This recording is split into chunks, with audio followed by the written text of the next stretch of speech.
Well, my name is Ben, and if we haven't had the pleasure of meeting yet, then I would love to after the service. I'm the lead pastor here at DCC. We are in a series called Focus, and the reason that we want to do this series at this time is because our church is continually in a season of growth, and for us, one of the things that we have the privilege of having is lots of folks from lots of different backgrounds as it relates to religion, as it specifically relates to Christianity. And that is to say, for some of us, we were raised in backgrounds like I was raised in. I was raised in an Episcopal background. Some of us were much more church traditional backgrounds, and by that I mean there wasn't a Sunday where someone didn't get on stage, or their version of whatever that stage was, and they had on a robe and they swang the incense back and forth, and they were stained glass, and as everything processed in, everybody bowed, and if you were brand new, you had no clue when to bow, and so you bowed at the wrong time. Everybody's like, "What's this dude doing bowing?" And then everybody bowed at a different time, and you didn't know you were supposed to bow, so you kind of lay on the bow, and everybody's like, "He's so irreligious," Or you were raised in a background perhaps where it was so contemporary that there wasn't a Sunday that a pastor didn't get up, and they always had on jeans, and they had on flip-flops, and a shirt was untucked, and your grandparents hated it, but you loved it. In about the mid-2000s, you started wearing some square rim glasses. Those were so trendy and cool, and all of a sudden, when we come together, we realize that there are a lot of different people from a lot of different church backgrounds, and on top of that, one of the things that I absolutely love is there's a lot of you who are here who have no real church background. You weren't raised in a church, you weren't raised in a particular version of Christianity, or even, frankly, a particular version of religion. So for you, kind of religion is a melting pot of your experiences, the information that you've gathered, the friends that you have, the influences that you've had. But when we all come together, especially the more we grow, we all define church differently. And with that comes the potential to get off course with what we feel like as a church God has called us to. Now, if you've been in Scouts, or if you've been in any kind of thing where you're trying to navigate something, and you don't have just like a GPS saying turn left here and turn right there. If you get off 1 degree, that's not a big deal 10 steps from now. But if you get off a degree 10 miles from now, that becomes a big deal. 100 miles from now, that's a huge deal. I mean, you're way off course in an entirely different city or state, all because of a little shift. And so what we wanted to do was basically say, hey, big group of people, melting pot of people, lots of different backgrounds. Let's all be on the same page as we move forward into the next phases and steps as a church. And for us, we clarify that with 3 simple statements. It's our mission statement. It is love God, make disciples, and look at you guys. Some of you, you're tracking. So, love God, make disciples, be great neighbors. And the reason that we say that is because when we looked at the New Testament as we were starting the church, at what are the absolute essential non-negotiables as it relates to Christianity, we found that there were 3 different components. One was our personal relationship with God. We wanted to be a church where we weren't simply fans of Jesus. We didn't simply have an idea of this deity, of this God, but we were personally engaged and invested in a personal love relationship with Jesus Christ. That there would be a love for God, and that we would be introducing people to Him. I mean, the purpose of Jesus' salvific work on planet Earth, the reason that He came and He died wasn't just so I could have this faith, have this belief, have this relationship and sit on it. It was so that I could help other people come to the same realization and faith that I have. And so it's to love God and introduce people to a loving relationship with Jesus. And then we said the other thing that He talked about was to make disciples. That you and I would be very critically involved in the process of going and helping people come to know Jesus, and as they come to know Jesus, walk further in their relationship with Him. The primary way that we have to introduce people into a love relationship with Jesus and send people out to motivate you, to mobilize you, to go make a difference in your community and in your world, and helping people to know Jesus is here on Sunday morning. This isn't the end of it. This isn't the summation of it. This isn't the whole of it. But this is the beginning. And then, as we go forward in discipleship, in following Jesus, we want to be a church that's not just big and reaches people, because there's lots of churches that are big, there's lots of churches that reach people. But we want to do a fantastic job of making disciples, of connecting people into community, of connecting people. And what we believe is that the reason that we connect people in community and discipleship is because, like anything else, life change is sustained in small groups of committed followers. Life change happens and sustained change happens in groups of committed followers of similar thought and mind. Now, here's where you've experienced this outside of the church realm, but true nonetheless. If you've ever decided on January 1 that you were going to lose weight, and you decide, you know what, dude, I'm just going to eat nothing but like kale and water and protein powder, and I'm going to start hard boiling my eggs because who eats fried eggs anymore? And, you're just going to get so in shape, and, spring break's like 88 days away, You're starting to do all the six packs and push-ups and sit-ups and all that kind of stuff. Well, good for you. That's wonderful. But here's probably what you've realized. You have a disproportionate higher percentage of success when you enter into that diet, when you enter into that fitness phase or that fitness lifestyle with other people. If you do it with your spouse, if you do it with your roommate, if you do it with your coworkers, that you have so much higher of a chance of success when you decide that you are going to make a change in a group of people. And that principle is true not only physically, it's true spiritually. And so we think, love God, make disciples, and probably the most important but oftentimes forgot about is be great neighbors. The reason we say it that way is because Jesus was really involved. I mean, the center of who he did or who he interacted with and what he did on planet Earth was to interact with people who were vulnerable and marginalized. And one day, somebody asked Jesus, they said, Jesus, what's the most important commandment? He said, love God, and the second one is like it, that you would love your neighbor as yourself. To which he said what we would all think. Well, who is my neighbor? So who does that apply? Is that my parents? Is that my roommate? Is that my spouse? Is that my kids? Is that, is that the people I work with? Is that the person I drive by on the street? And so Jesus answered by saying this. There's a story. It's a Good Samaritan. One guy gets beat up. He gets, basically robbed. He gets, stripped, and he's just laying beaten, bloody, naked, broke on the side of the road. A pastor walks by, doesn't stop. The worship leader stops by, or their equivalent of that walks by, doesn't stop. And then there's this person who was a Samaritan that walked by, and everybody said, oh, because Samaritans were like the enemy of their day. And the Samaritan stopped and helped, and Jesus said, so let me ask you this question as a answer to your question. Which one was the neighbor? He said the Samaritan. Jesus said, go and do likewise. In other words, Jesus wasn't concerned with defining who neighbor is. He was more interested in us being a good neighbor than defining our neighbor. And so central to the entirety of our church is that we would all prioritize ministry to the marginalized and to the vulnerable. The focus of our church is real simple. Love God, make disciples, be great neighbors. Love God, make disciples, be great neighbors. Now, to this morning, today, what I want to talk about is something that I think is just so extraordinarily important that we're going to take an entire Sunday to talk about this. And this is basically what for us is going to be the enemy of continuing to do that in increasing ways. What is for us going to be the enemy of continuing to do that in increasing ways? In other words, in every organization, and this is true of church and not of church as well, in every organization, there are threats and there are lids to continued success of that organization. To continue, if you're in the marketplace, to increase market share. If you're in the nonprofit world, to continue to help people. If you're just in the educational world, to continue to help students. There are particular lids that organizationally every organization has and every system has. And so what I want to talk about today is, frankly, let me just be honest about this. This is a little bit more of a leadership talk than a sermon. So if you're in any capacity a leader, if you are in an organization a leader, if you're for a nonprofit leader, if you're in the marketplace leader, if you're studying leadership, if you're studying entrepreneurship, if you're getting your MBA, in fact, if you're doing just about anything in life, at some point you're going to be over people. If you're ever going to be a parent, you are going to be a leader. In fact, if you're ever not going to be a parent, you're going to lead every other parent because you're going to have more free time. Okay, so this is kind of for everybody, but this is honestly a little bit more of a leadership talk than a sermon because the early church ran into a problem as they were growing. They ran into a problem which everyone would look at and say, that's a good problem. And if you've ever been a part of an organization that had good problems, here's what you know. Good problems are still very good. Good problems are still problems. And in fact, if good problems aren't addressed, good problems become bad problems. And so the early church faced a problem that was to them basically an existential organizational threat.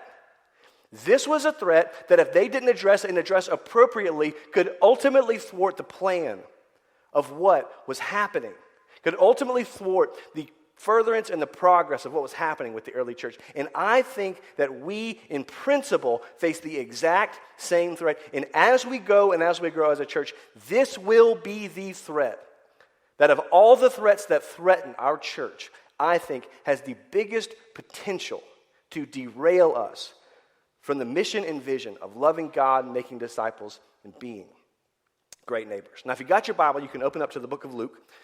Not Luke, the book of Acts. If you're not familiar with the Bible, let me catch up to speed on where we are. We're going to be reading from Acts chapter 6. The Bible is composed of a bunch of different documents. Matthew, Mark, Luke, John were 4 stories that lead off the New Testament. The New Testament is basically when Jesus shows up on the scene. So there's Matthew, Mark, Luke, and John. And of Matthew, Mark, and Luke, John, they all give an account of Jesus' life. Well, Luke writes in Luke chapter 1 that he is writing to a guy named Theophilus. And he says, "Dear, most excellent Theophilus, I am writing to give you an orderly account of the life of Jesus Christ." Now, Luke was both a doctor and a historian. Luke had interviewed lots of different folks, lots of different Christians. He, in fact, walked around with Peter, who was a disciple of Jesus. And he interviewed and talked and then wrote this letter to Theophilus, basically saying, "Theophilus, I want you to have an orderly account of the life of Jesus." Well, the same guy, Luke, who wrote to the same guy, Theophilus in Luke, also in Acts chapter 1, addresses Acts chapter 1 and the rest of the book of Acts, which is the story of the early church, to the same guy, Theophilus, which means a lot of people believe that they were written as one book. Actually, a few people believe they were written as one book. Most people believe that a couple years later, Luke decided, I need to pen the story, the history book of what is the early church, as he was writing this to his buddy Theo, or Theophilus. So as he's writing this, Jesus has died. Jesus has come back from the dead. He's resurrected back up into heaven, or he's ascended up into heaven. The church, Acts chapter 2, Peter gives a sermon, thousands of people get saved, church starts growing and growing and growing and growing and growing and growing and growing. And as they grow, Acts chapter 6, the first big church issue comes up. And here's the church issue. The church issue is essentially that people, the widows, weren't getting fed correctly. Now, let me explain the significance of that. The hallmark of the early church, this is maybe counterculture to how you view Christians. The hallmark of the early church was that the church valued the poor, the widow, the orphan, and specifically the vulnerable women when no one else did. Now, that is relatively common in our culture. That was so different than their culture. In their culture, women had no value. Women were not educated. Most people weren't literate, but especially women were not literate, and especially women who had been widowed. Because at least if you weren't widowed, you could probably a little bit younger, and you could probably marry somebody, and you could probably attach yourself to a guy who they valued in a culture that might made right. If you were strong enough, if you were wealthy enough, you could do anything that you wanted to. And women had no value. And especially poor people or poor women had no value. And the most vulnerable people in their society were widows. And the Christians realized, basically their mission was this: make disciples. When they viewed discipleship, it was help people come to know Jesus, and then help people who know Jesus to walk further with him. It was make disciples and look after the poor. Make disciples, look after the poor. Make disciples, look after the widows. Make disciples, look after the orphans. Make disciples and look after the vulnerable in our society. That was the mission of the early church. And so what happens is as they grow, they come up against a problem that is the first church problem, as they held central the belief that they were supposed to look out for the vulnerable. So Acts chapter 6, verse 1. Now in these days, when the disciples were increasing in number, a complaint by the Hellenists arose against the Hebrews because the widows were being neglected in the daily distribution. Now, this is kind of what's happening. The widows were of the Hellenist group compared to the widows of the Hebrew group were being neglected in what they were supposed to be given because, again, they viewed central to the heart of Jesus was a heart for the marginalized, was a heart for the vulnerable, and so they would help. Now, let me connect a history class lesson. Many of you have heard of Alexander the Great. Alexander the Great was an extraordinary leader. And part of what he did was not just to defeat people militarily, but he would in every way ingrain the Greek society, the Greek education system, and the Greek arts into culture. And in that, there was this term that they phrased that, which you've probably heard of, which perhaps never made this connection, called Hellenization. Hellenization was the spread, kind of catalytic by Alexander the Great of Greek culture in the ancient world. And as these Hellenistic people were around, there were all of a sudden, under the umbrella of Jesus, two different groups of people. There was the traditional Hebrew folk, and there was the brand new Greek Christians.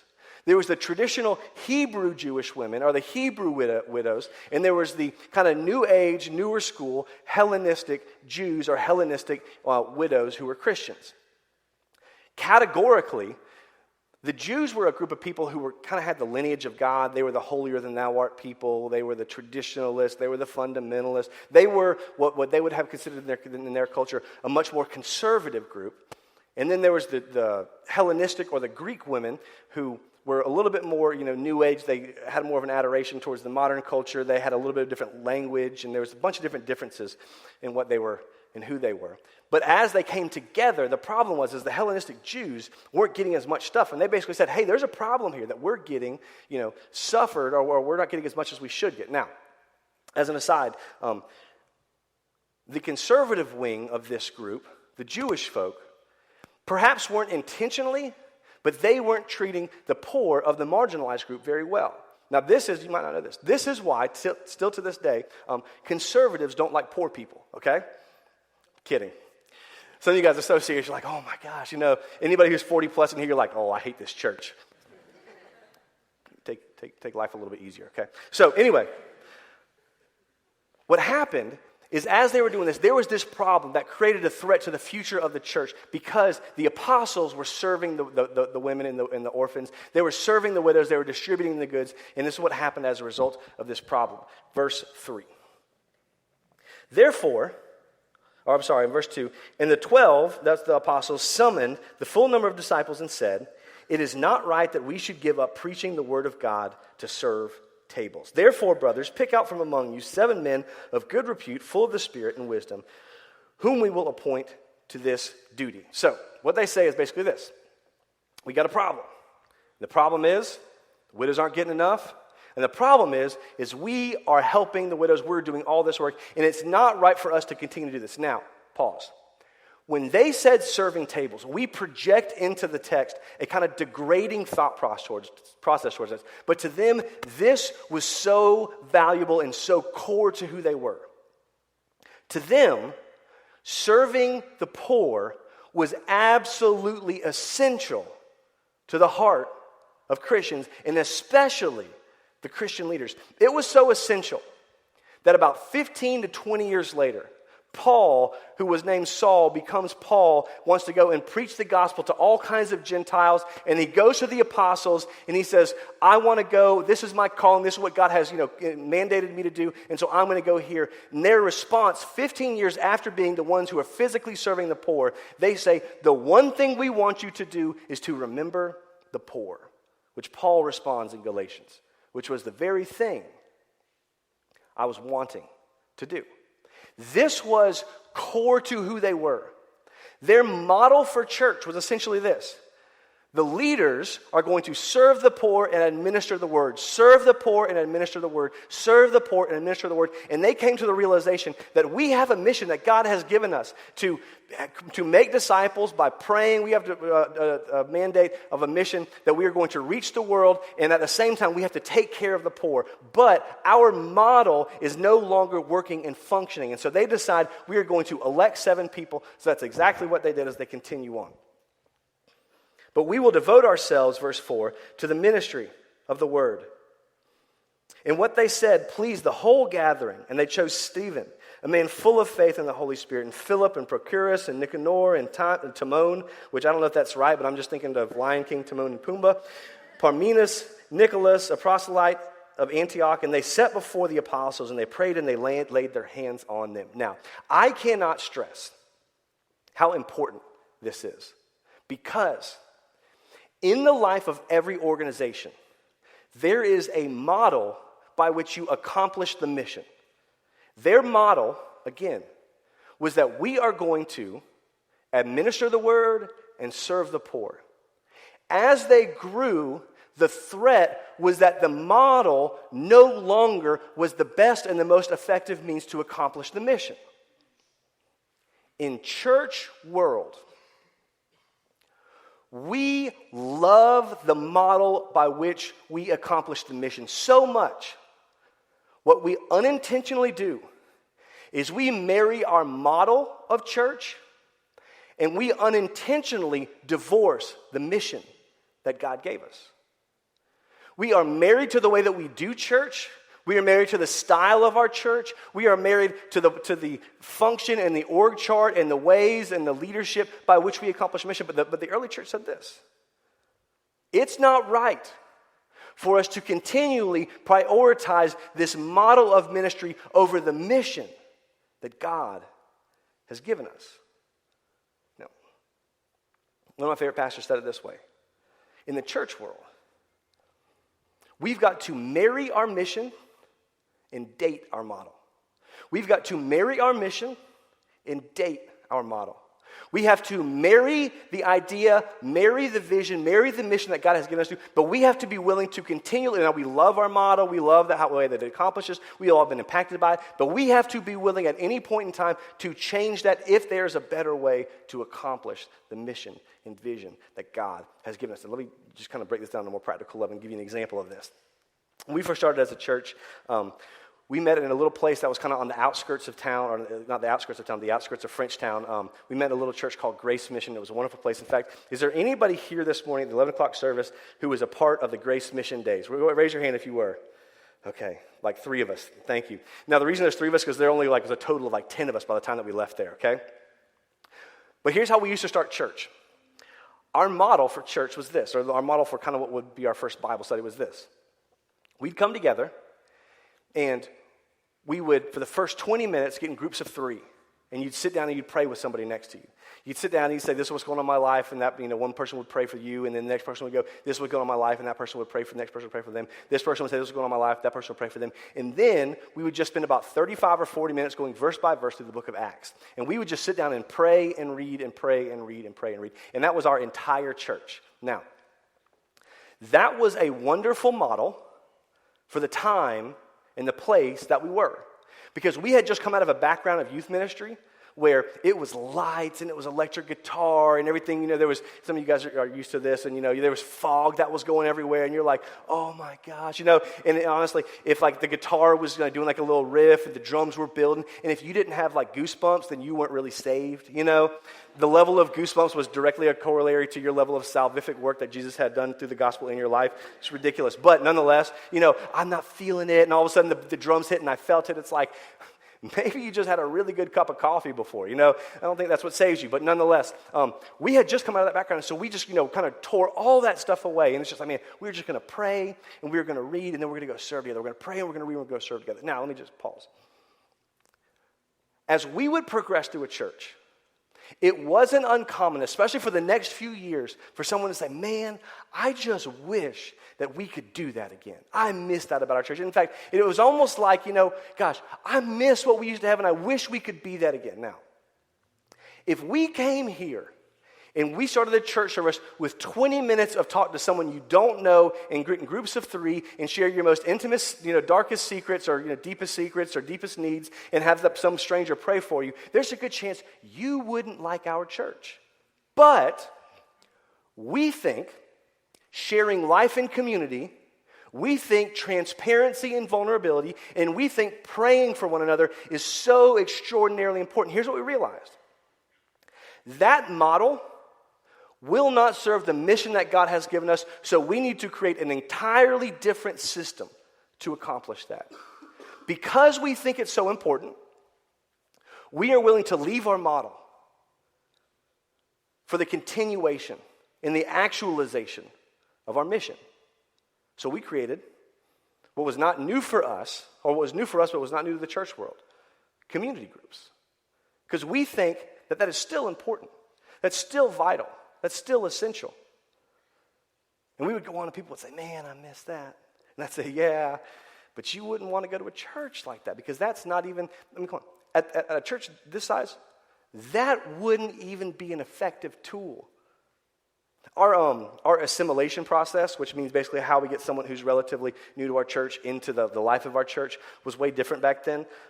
It was like 15 of us, 20 on a good week, which are the pastor's count, and there was like 28 people this week. So our assimilation process was, especially for guys, we used to, anybody who was relatively new to our church, we would all go to Taco Tuesday on Tuesday, which is duplicative.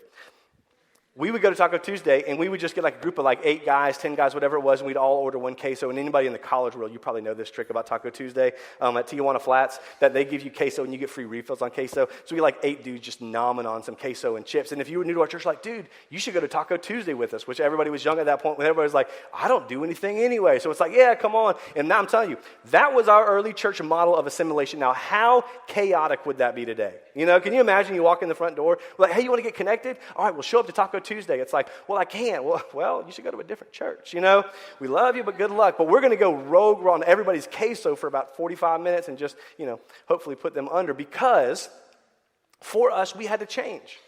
And so we have systems, we have processes, we have things that hopefully connect people and connect you as you go. But here's the point.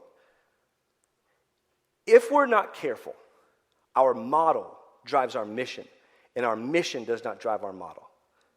For some of us, you will not like the way that we do church 5 years from now. And the reason isn't because our mission changed. It's because we are so married to our mission, we are willing to change our model. And we all have a wonderful, romanticized view of our model. Because for most of us, that's how we were impacted. That was the tool that God used in our life to bring us closer to Him for the first time in a long time. That was the first way when we walked in the door, when we experienced that environment, when we shared, when somebody said hi, when somebody gave us a cup of coffee, when somebody gave us a t-shirt, when we walked in and we sat there and we had a conversation. That was so instrumental to the change that God created in your life, that what we do is we think that model is the mission, and it is the only model by which we can accomplish the mission that God has given us. We over-romanticize that and unintentionally become married to that. Our church, everything is on the table always. The only thing we're married to is the mission. For some of us, how we did church 2 years ago, you're not going to like the church how we do the church 2 years from now. Our environments. You're not going to like how our groups are. You're not going to like how it worships. That's okay. Let me tell you, if that's you, you don't have to feel bad about that. That might be what you need. That might be what God has for you, and that is so totally okay. But let me just tell you, we are not married to our model, as difficult as that can be sometimes. Now, I love what happens in verse 7. As they decide, you know what? This isn't right for us. We've got to prioritize the mission over the model. Verse 7, they talk about the outcome as they appointed these people. They were specific about who they appointed. They had criteria for who they appointed. They had forethought into it. Verse 6, they set before the apostles, and they prayed and laid their hands on them. Verse 7, and the word of God continued to increase. And the number of disciples multiplied greatly in Jerusalem. And a great many of the priests became obedient to the faith. And the mission of making disciples. The mission that Jesus gave them as He exited planet Earth, ascended into heaven. He said, go therefore and make disciples. It happened. As they were willing to be uncomfortable. And I just kind of to project into this for a second. I imagine at some point there were some wonderful, well-intentioned widows that were sitting around the table before they eat, and they say, you know what? We just loved when John used to come around. I wish John would come back. We just loved when Mark would come back around. We just loved when Matthew would come around and he would talk to us and he knew what was going on with my grandkids and we would just have a conversation. I wish that he would do that again. And you know what? That was important, that they were connected. But the disciples had the awareness to prioritize the model, or to prioritize the mission over the model. Let me tell you a couple ways that I've seen this happen just in the life of individuals. We can prioritize the model of discipleship that you were raised with and you were impacted with over the actual mission of discipleship. For some of us, the only model of discipleship you know is going to coffee with someone for 1 hour once a week. 34, almost 35 years old. You know what it looks like for me? I've got a guy in Orlando who is very, very, very instrumental in mentoring me and discipling me. We meet 3 times a year, 4 times if we're lucky, 3 times a year, 2 times if we're really busy. And we just spend the entire afternoon together, and I ask him every single question under the sun. He's the person that I can call at any point in time, but I can't go see him at any point in time because he's down in Orlando. But for some of us, we're stuck in this model of discipleship. Well, that's the only thing discipleship is, and if I'm not doing that, then I'm not being discipled. In fact, sometimes we have this idea that like, man, I just really want to be discipled, and so what that means is one-on-one. Let's look at the Bible. Let's just be honest. What was the model in the Bible that we have gone away from that perhaps we should go back to? It was a group of people. Discipleship wasn't even one-on-one. It was a group of people. Some of us, the model that worked for kid number 1 isn't going to work for kid number 2. But the mission of creating great kids is. For some of us, what the model by which we accomplish, your vision at work, or your vision in your nonprofit, or your vision for your new business, or your vision for your school, or your vision for your classroom, the mission changes. Or the mission's the same, but the model changes as we go forward. Because we've got to be married to the mission and not to the model. Let me give you one last thing as I tell you a group that just did this so extraordinarily well. About 4 years ago, our church has always had a absolute essential of ministry to the marginalized and the vulnerable. For us, what we thought in the early days was similar to what everybody thinks about as they're first thinking about that, which is that, you know what? The people that we know that are vulnerable in our city are the folks who are experiencing homelessness. So that's who we're going to be critically involved in. And so we did that. You know what we realized really quickly? We are not equipped for the complexities of homelessness. But we had a group of people. We had a group of 3 or 4 or 5 women, ladies, who came and said, you know what? We want to start something new. We realize that perhaps we're not equipped for that, but we think that we can make a difference in what we believe to be our city's biggest need, which is in the lives of kids. Predominantly kids from the south side, predominantly kids who are from the south side, who are single mother head of household, that come from a low socioeconomic background, that though the parents are doing the best that they can, and sometimes grandparents are doing the best that they can, and sometimes mom's doing the best she can, and dad's doing the best that he can, though they are doing the best they can, they are systemically set up at a disproportionate disadvantage, and the keystone to that is literacy. And we think we have a group of people who love kids, we have a group of people who are teachers, we have a bunch of people who are college students that have time, we have a bunch of people who are older adults who want to make a difference. And so we want to create this little program that started out with about 4 kids called the Hope Program. And that Hope Program today is 2 different days, and that Hope Program now serves 75 kids every single week, which means that we have 75 one-on-one mentors plus leadership, which means that based on the average attendance of our church, about 1/5 of our church is engaged in the mission of one component of making disciples. We spend a ton of money in the summertime on this thing called Freedom School, which you're going to get an opportunity at Easter to give to. Freedom School is a 6-week program. If you're familiar with the kind of the way that education works as it relates to the socioeconomic status of different people, the lower socioeconomic status you are, the higher level that you have of an exposure of summertime recidivism, which basically means over the summertime, instead of staying at the same place, you take about a month to 2 months backward step in your literacy. The students who participated in Freedom School over a 6-week period took an average of a 7-month leap forward. If you're not tracking with that, that is a huge deal. But when you look at our church now, in the outreach of our church, it is so different than what it was 3 or 4 years ago. And it is so much better because we had a group of leaders who said, we are not married to the model. We are married to the mission. And our model is so near and dear to our heart, but if we find a better way to do it, then we want to continually evolve. We want to continually change. We want to continually do things different. I can't stress this enough. For some of us, 5 years from now, you will not like our church, and that is okay. Because our church has to develop. It's like this. So my kids, right? I've got the sweetest little boy named Rhodes. I talk about Ava a bunch because Rhodes is just kind of doing a lot of interaction now. But Rhodes, he's right at 1 year old. He's so funny how snuggly he is.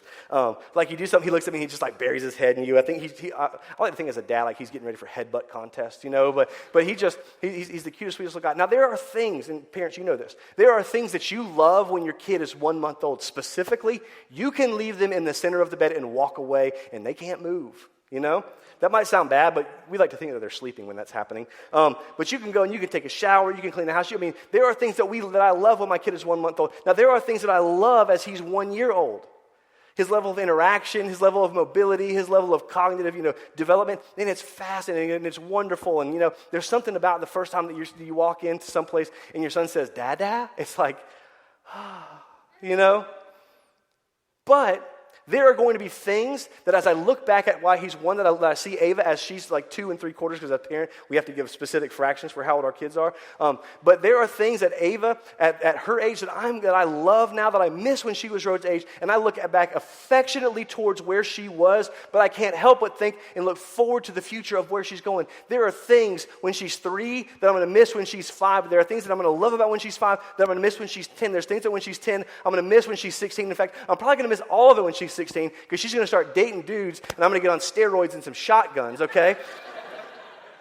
But there are things that I'm going to miss the entire way back. And here's the thing. I can't help but look back at what happened and think affectionately about the past. But if I were to try to impose on Rhodes and say, Rhodes, at 1 year, you should be at the point where you were in 1 month, if that is the fact, then what happens is not that he's just stagnant, it's actually dysfunction. If my 1 year old can't run over, he's not typically developing. And we love students. We love kids. We love all of our special needs friends. But we got to realize organizationally, our inability to change our model is not simply stagnation. It is, in fact, a lack of health, and it is dysfunction. That is why we are married to the mission, not the model.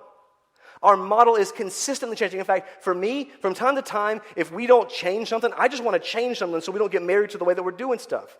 The whole 2017 calendar year, we went through and we did almost every single series that we did was an exegetical verse by verse, which if you're not from the church world, just means we went verse by verse through a lot of the Bible. In 2018, we said, you know what?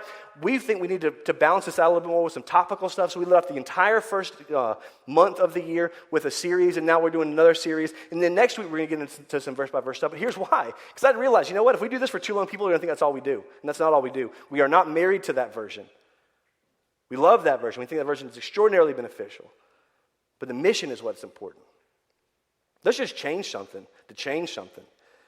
If it all burns down, well, we didn't think it was going to survive anyway, so who cares? That's not true, okay?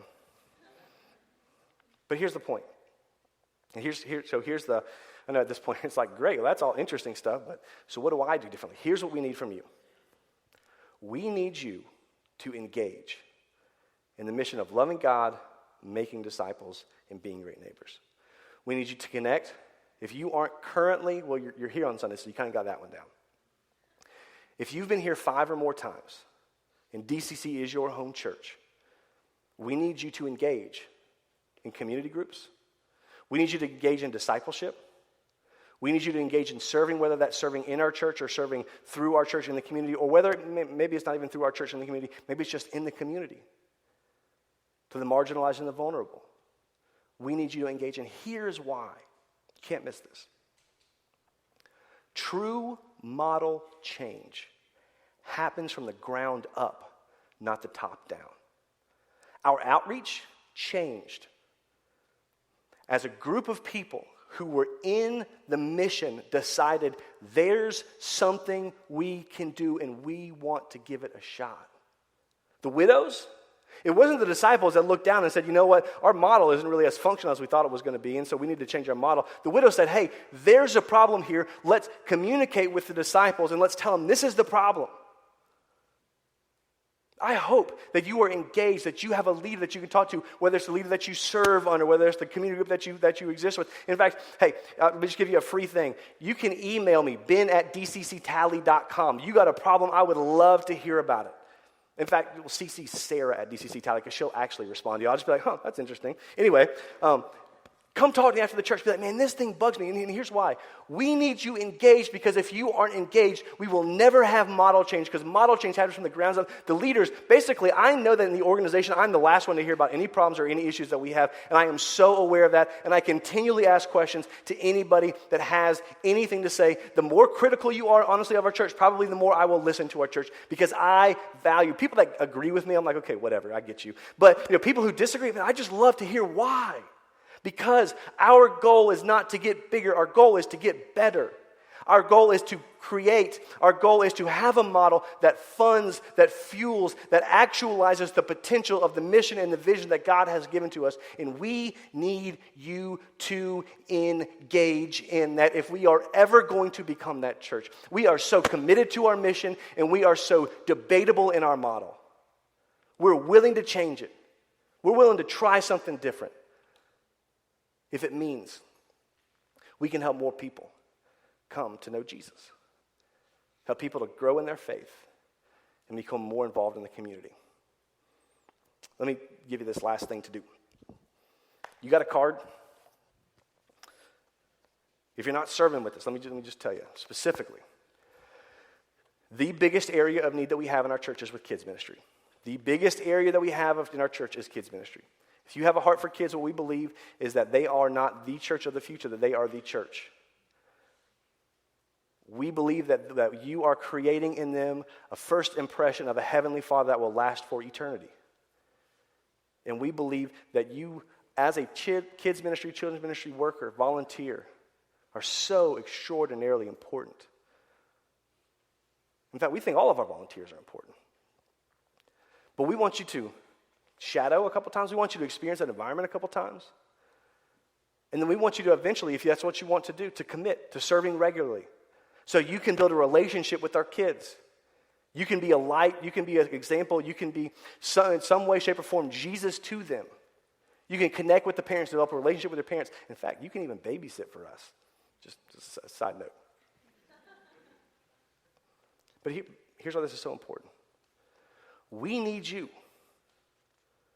to engage in whatever portion of that engagement is. If you aren't connected in groups, we want you to get connected in groups because we think that you not only need to be discipled, but you need to, in fact, be discipling other people. We want you to connect by serving through us, through somewhere else. And so if that's you, well, that is you. Then I'd say, hey, take this card, fill it out, drop it on the Connect desk on the way out because we need you to engage. Because if we're not, we will never become a church who actually loves God, makes disciples, and be great neighbors. We will become a church who has an organizational emphasis on this, but not an individual embodiment of it. And that is the worst tragedy that I think happens in the local church. So, love you guys. Thank you so much for being here. At the end of this sermon, I know it's kind of not like this. Here's this deep, intrinsic thing for me to think about. It's just like, no. We've got to marry our model, or marry our mission, and date our model. So, let me pray for you. Heavenly Father, God, I thank you for a group of people who are willing to listen to me talk about our organization and the things that you have called us to and the threats that we experience in it. God, we have all been a part of groups, of ministries, of companies, of families who were so married to our model that we forgot the mission. I pray that you will give us the boldness and the courage, the conviction to know so deeply and so meaningfully that you have called us to love God, love you, make disciples, help people to come to know you, to walk with them further in their relationship with you, and be great neighbors to the world around us. And Jesus, I ask and I pray, and I thank you that you sent your Son to die for us, to make us right with you. And Jesus, I pray that to help the entire world to know that there would be nothing that we wouldn't be willing to change in order to see that come to be in greater and greater lengths. Would you help each one of us to engage by loving you, making disciples, and being great neighbors to the community and the world around us. And when you create such a dynamic focus in and around our church, that you would make a huge impact in our city, in our world, for your name, Jesus. Amen.